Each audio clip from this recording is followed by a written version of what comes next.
Good morning, Aleïd, on étudiera aujourd'hui le Nishmat Arvacher ben Binyamin Ze'ev et Avraham ben Rivka. Si vous souhaitez vous aider d'une prochaine étude de Mishnah, contactez le 5 minutes éternel. Nous étions Masachet Kilaim, Periktet, Mishnah Bet, Ashiraim ve'akalach en baem mishum kil'aim, aval asurin mipene marit ha'ain. Akarim ve'aksatot en baem mishum kil'aim, ובלבד שלא יהא בשרו נוגע בהן. אין עראי לכלאיים, ולא ילבש כלאיים אפילו על גבי עשרה, אפילו לגנוב את המכס. On est dans ces Mishnayot, on parle maintenant du Sha'atnez. Le Sha'atnez, l'interdit de porter un habit composé de lin et de laine. On a commencé à voir dans la Mishnah précédente qu'est-ce qu'on appelle le lin, qu'est-ce qu'on appelle la laine. On a sur ça une précision importante, qui sont, donc le lin, bien sûr, c'est le végétal qui pousse les graines de lin, et on en fait des fils, et pas le coton. Et la laine, on sait ce que c'est aussi, c'est celle qui vient du mouton, et pas celle qui vient des chameaux. C'était précisé dans la Mishnah précédente. On a à présent un interdit des Rabbanan Mishum Marita Aïn, avec les Shiraim ve'akalach. Les Shiraim ve'akalach sont des sortes de soie. Vous savez que la soie brute, quand elle n'est pas tissée très brillante, elle a une allure un petit peu sèche, justement, épaisse, et qui ressemble pas mal au lin.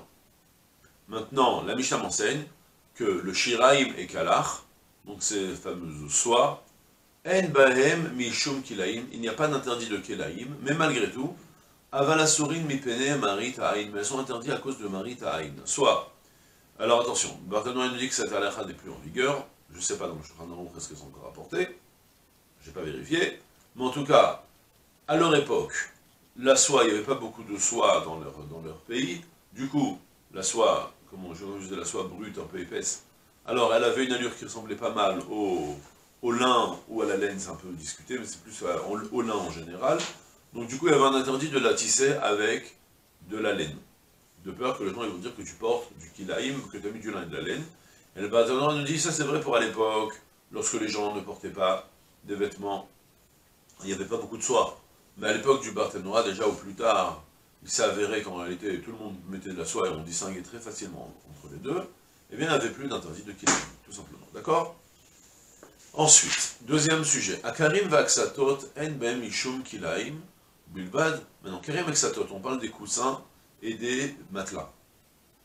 Il n'y a pas en eux un interdit de kilaïm, mais ou bilvad shelo yehe besaron ogaben, à condition que ta peau ne touche pas, ou ta peau, que tu toi-même ne touche pas, ne soit pas directement en contact avec eux. Soit, en fait, la Michal me dit apparemment comme ça, j'ai une chaise qui est composée de lin et de laine, d'accord?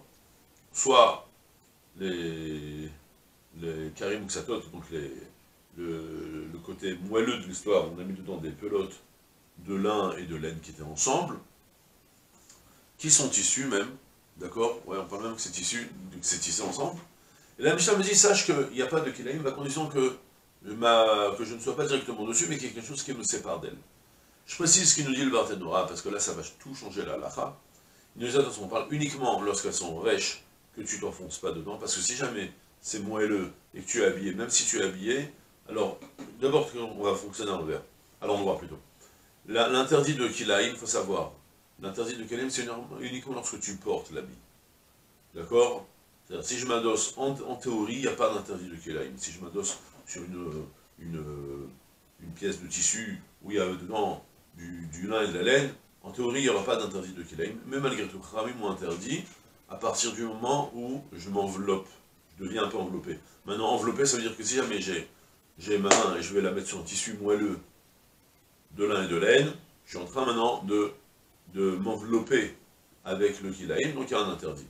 Donc du coup, Ramim n'ont pas décrété d'interdit, si jamais les choses sont rêches et que je ne suis pas en contact direct avec eux. D'accord? C'est les trois conditions qui sont apportées dans le Barthénois à peu près. Kashim, Rekanim, Venetunim, Al-Gabit, Taba, tout est de manière dure. Par contre, si jamais je mets un matelas qui est très moelleux et je m'enfonce dedans, alors dans ce cas-là, il y a un interdit Midrabanan de Kilaïm. Ce n'interdit que Midrabanan, comme c'est dit notamment dans le titre d'Israël. Dernier sujet de la Mishnah, et là ça va être un sujet un peu plus développé plus loin, c'est En Arai les Kilaim. Il n'y a pas de, comment dire, momentané, ponctuel pour les Kilaim. Quelque chose qui n'est pas tellement fixe. C'est-à-dire un vêtement que je vais porter, mais pas en vue de le porter, de me sentir bien avec, mais c'est juste comme ça, je le mets quelques minutes. Arai, momentané, ponctuel. Il n'y a pas de Arai dans les Kilaim. C'est-à-dire il y a interdit du Kilaim, même si c'est pour 2 minutes. Notamment, Velo ilbash kil'aim, je n'aurai pas le droit de porter de kil'aim, afilo le gaba, ça sera même sur 10 vêtements, afilo l'ignov et amerches, même si c'est juste pour voler la douane. On parle d'une douane de goïm qui n'avait pas le droit d'être, il y a toutes sortes de halakhot. Quel type de douane on est obligé de se, on doit se plier, et quel type de douane on ne peut pas faire. Il y a deux avis dans le partenariat, comment interpréter concrètement. Est-ce qu'on parle que c'était, il taxait uniquement les juifs, donc je vais aller m'habiller comme un goy, j'ai mis un habit de kil'aim, ou bien, tout simplement, lorsque j'apporte, lorsque je passe la frontière, alors on taxe que les habits qui sont dans les valises, mais pas les habits qui sont sur moi. Donc du coup j'ai mis 10 vêtements de Kilaïm, 10 vêtements, et il y avait sur ça le 10e qui était Kilaïm. À la limite, je ne suis pas du tout en train de profiter de ce vêtement, je suis en train de crever de chaud à l'intérieur. Ça ne me plaît pas du tout. C'est juste pour faire le maîtresse. La Mishnah me dit, tu transgresses l'interdit si jamais tu le portes de la sorte. Parce que concrètement, tu es en train de porter le Kilaïm. Sur ça, le Barthénois, il va nous rapporter maintenant le Barthénois, puis ensuite le Tosot Yom Tov.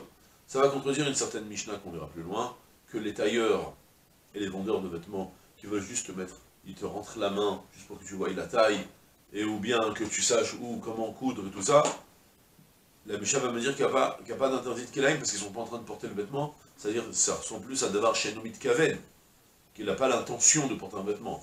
Donc on va voir que c'est une notion qui existe dans le Kelaim, que si j'ai pas d'intention de m'habiller, alors je ne transgresse pas l'interdit de Kelaim, ça contredit la Mishnah. Le Tosot Yom Tov explique qu'il y a une différence. Si jamais tu portes un vêtement concrètement, même si tu n'en tires pas profit, même si tu n'as pas d'intention, tu transgresses un interdit. Pourquoi? Parce que qu'est-ce que tu fais en ce moment? Tu portes un vêtement de Kilaim. Tu t'habilles avec un vêtement de Kilaim. Au Beget Kilaim, loya la lecha, tu n'as pas le droit de mettre au Beget Shatnez, loïl Béchou, je ne sais plus comment c'est dit, bref, au Beget Kilaim, loya la lecha, il y a deux fois le pasouk. Et donc tu es en train de te vêtir d'un vêtement de Kilaim, c'est interdit. Par contre, si tu te vêtis pas franchement, tu n'es pas en train de le porter concrètement, tu mets juste à moitié pour porter, et que ton intention n'est pas de te réchauffer avec ce vêtement, alors là, dans ce cas-là, il n'y a plus d'interdit de Kilaïm, parce que tu n'as plus d'intention, ça, ce sera la Mishnah plus loin. D'accord? Donc pour notre Mishnah, à partir du moment où tu prends le vêtement de Kilaïm, tu le portes entièrement, même si tu n'as pas d'intention de te réchauffer avec, il y a un interdit de Kilaïm. D'accord? Et c'est tout pour aujourd'hui, je suis une journée pleine de Haslakha, Kol tout, c'est là.